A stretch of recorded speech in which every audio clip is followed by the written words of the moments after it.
Bonjour et bienvenue à tous. Plus de 100 années se sont passées depuis le tragique naufrage du légendaire paquebot Titanic. Pourtant, les nombreux mystères entourant son triste destin n'ont jamais cessé d'intriguer les scientifiques et les historiens de tous bords. Car si dans l'imaginaire collectif, le naufrage du Titanic est imputé à une collision avec un iceberg, beaucoup de théories ont été avancées pour démontrer le contraire, ou du moins prouver que la collision n'est pas la seule cause du naufrage. Des plus sérieuses aux plus farfelues, ces théories ont toutefois le mérite de vouloir répondre à des questions qui sont restées très longtemps sans aucune réponse et tenter de lever ainsi le voile sur un des plus grands mystères du XXe siècle. Alors, se pourrait-il vraiment que ce tragique naufrage soit uniquement le fait d'une grave et stupide négligence de la part de l'opérateur radio du paquebot ? Ou bien serait-ce parce que la vigie n'avait pas vu l'iceberg à temps, parce qu'il n'avait tout simplement pas accès à une paire de jumelles ? Et si l'iceberg lui-même n'avait pas été la cause du naufrage, car l'acier de la coque était supposé résister à un tel choc sans se fendre ?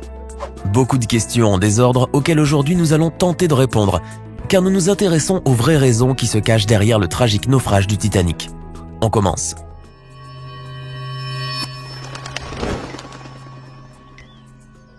Le Titanic était un paquebot faisant partie de la flotte de la prestigieuse compagnie maritime White Star Line, et qui fut mis à l'eau le 31 mai 1911.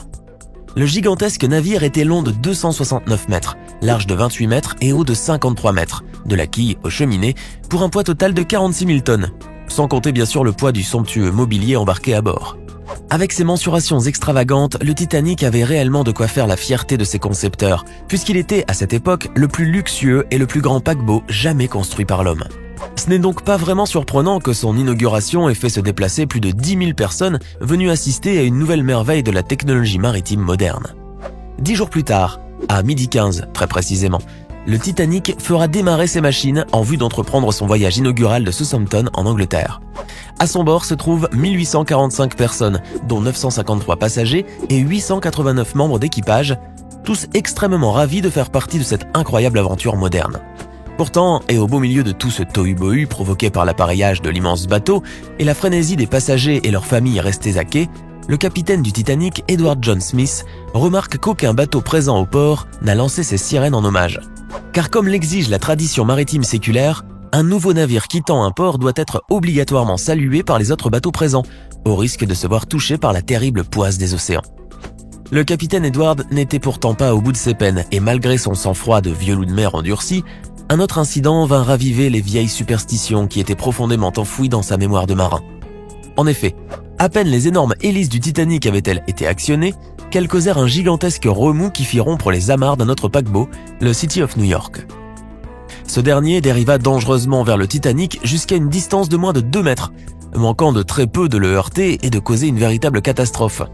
Il y eut finalement plus de peur que de mal et le grand paquebot put suivre sereinement son cap, bien que secrètement, tous les membres de l'équipage et à leur tête le capitaine Edward étaient assez ébranlés par ces signes de bien mauvais augure. Toutefois, malgré les présages funestes et les incidents de parcours, le paquebot filait à vive allure et avait déjà parcouru une bonne distance, tandis que la croisière battait son plein parmi les passagers. Le 14 avril 1912, vers 21h, le Titanic avait donc ainsi déjà parcouru 2687 km et se trouvait en plein océan Atlantique, suivant un itinéraire conseillé de navigation. Mais ce jour-là, Jack Phillips, l'opérateur TSF du navire, avait reçu pas moins de 5 messages d'alerte provenant de plusieurs navires, tous avertissant le paquebot de la présence de gros icebergs. Toutefois, au lieu de donner suite et de prévenir son capitaine, il a préféré s'occuper des télégrammes privés des riches passagers qui souhaitaient envoyer des messages à leur famille. Il est quasiment certain qu'une plus grande implication de la part de ce malheureux opérateur radio aurait peut-être pu changer la donne de ce tragique naufrage. Mais hélas, le navire continuait toujours sur son cap en maintenant la vitesse maximale, sans savoir que la nuit qui tombait déjà en l'enveloppant dans son manteau de noirceur allait leur réserver un bien malheureux sort. C'est ainsi qu'à 23h40 précise, alors que le Titanic filait à 22,5 nœuds, soit 41,7 km/h, les deux veilleurs installés dans le nid de pie du mât avant distinguèrent avec horreur une énorme montagne de glace surgissant du brouillard. L'iceberg immaculé était colossal et aurait très bien pu être aperçu de loin, même par cette nuit sans lune, si seulement les deux vigies avaient été munis d'une paire de jumelles. Mais là encore, l'acharnement du mauvais sort a fait en sorte que la seule paire de jumelles disponible sur tout le paquebot était enfermée à double tour dans un coffre-fort, et dont malheureusement la clé n'était pas disponible. Aujourd'hui, et plus de 100 ans après la tragédie, beaucoup d'experts s'accordent à dire que c'est à cause d'un détail aussi insignifiant que l'absence d'une paire de jumelles que le Titanic a connu un destin aussi funeste. Mais se pourrait-il vraiment que ce soit la seule cause de la terrible collision qui a envoyé le paquebot à plus de 3800 mètres de profondeur dans l'océan Atlantique Nord et qui a causé la mort de près de 1522 passagers? On sait maintenant que la trajectoire du bateau aurait pu être très facilement déviée si seulement l'opérateur radio avait transmis ses messages d'alerte ou que les vigies avaient eu des jumelles à leur disposition. La tragique collision aurait ainsi pu être évitée et le Titanic ne se serait pas retrouvé face à face avec ce titanesque morceau de glace ambulant qui l'a éventré et fait chavirer. Sauf qu'une nouvelle théorie est venue chambouler toute la thèse officielle du naufrage. Le journaliste irlandais Senan Moloney, passionné par le célèbre paquebot, a exposé en effet une toute autre hypothèse, fruit de 30 ans d'années de recherche sur cette catastrophe historique. Selon lui, l'iceberg qui a transpercé la coque du Titanic n'est pas l'unique cause qui a envoyé ce navire flambant neuf dans les profondeurs abyssales. Une photo inédite du paquebot fut en effet retrouvée dans un vieil album qui n'avait pas été ouvert depuis 100 ans et qui révèle un détail déterminant que personne n'avait jamais remarqué auparavant. On peut y voir le Titanic à quai dans le port de Belfast, où il fut d'ailleurs construit. Et en effet, une mystérieuse trace noire, ainsi qu'une distorsion apparaît subrepticement sur la partie droite de la coque, justement à l'endroit où l'iceberg allait perforer le bateau quelques jours plus tard. En s'appuyant sur ces photos, les experts affirment que le navire aurait été fragilisé par un incendie provoqué par un feu de charbon qui s'était déclaré au niveau de la chaufferie à l'intérieur du paquebot de 269 mètres de long. Le feu aurait pris alors que le bateau était encore au port, et selon les différents documents et témoignages, les pompiers n'auraient pas réussi à le circonscrire, le laissant brûler pendant plusieurs semaines avant qu'il ne s'éteigne tout seul. La température était telle qu'elle dépassait les 1000 degrés Celsius, ce qui était largement suffisant pour ramollir le métal et lui faire perdre 75% de sa résistance, créant ainsi une telle déformation dans l'acier de la coque. Celle-ci était d'ailleurs tellement visible et disgracieuse que le paquebot a dû accoster par l'autre flanc. Et la consigne fut donnée au personnel de minimiser le problème et de le cacher aux 2500 passagers qui embarquaient. Le risque de prendre la mer malgré cet incendie à bord a été dicté par la volonté de la compagnie maritime et des autorités pour des raisons purement financières et politiques. Tout le monde était d'accord sur le fait que le bateau ne devait pas amarrer dans de pareilles conditions, mais personne ne voulait perdre d'argent et il ne fallait surtout pas, pour les Britanniques, rater l'occasion de démontrer leur supériorité maritime. Le Titanic aurait donc dû rester à quai et repousser sa date d'embarquement inaugurale, le temps d'effectuer de sérieuses réparations sur la partie de la coque endommagée, ce qui aurait évité sa perte ainsi que celle de ses passagers. Mais ce qui était écrit devait bien avoir lieu comme on dit. Et au fur et à mesure que les scientifiques se penchent sur la question, on en apprend de plus en plus sur ce malheureux concours de circonstances et sur le caractère quasiment inéluctable du naufrage. C'est comme si la nature elle-même s'était liguée contre le Titanic et ne voulait plus qu'une chose, le faire couler. Ainsi, la présence même d'un iceberg dans cette partie de l'Atlantique la nuit du drame aurait été causée par une super pleine lune, ce qui en astronomie signifie que la Lune était à son point le plus proche de la Terre.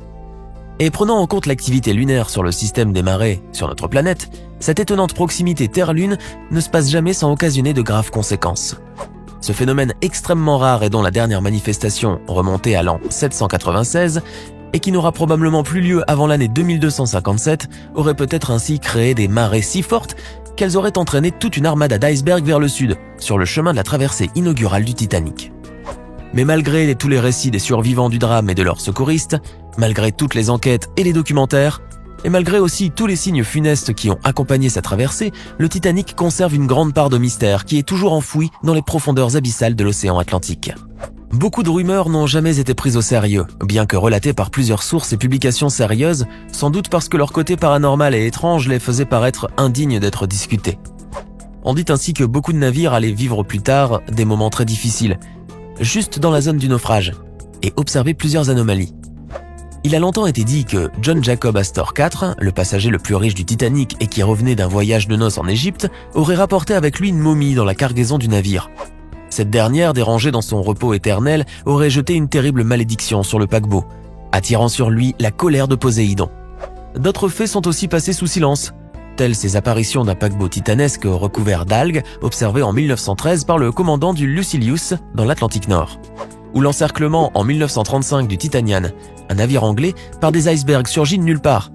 Le veilleur du Titanian était né le 15 avril 1912 à 2h20 du matin, soit le jour et l'heure exacte où le Titanic avait tragiquement sombré dans les flots. Serait-ce encore une fois de simples coïncidences ?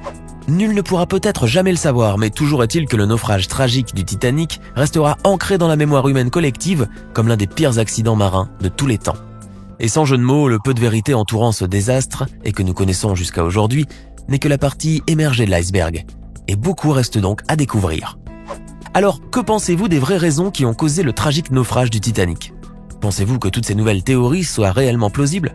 Donnez-nous votre sentiment dans les commentaires. Et si la vidéo vous a plu, n'oubliez pas de mettre un pouce bleu, de vous abonner et de la partager avec vos amis.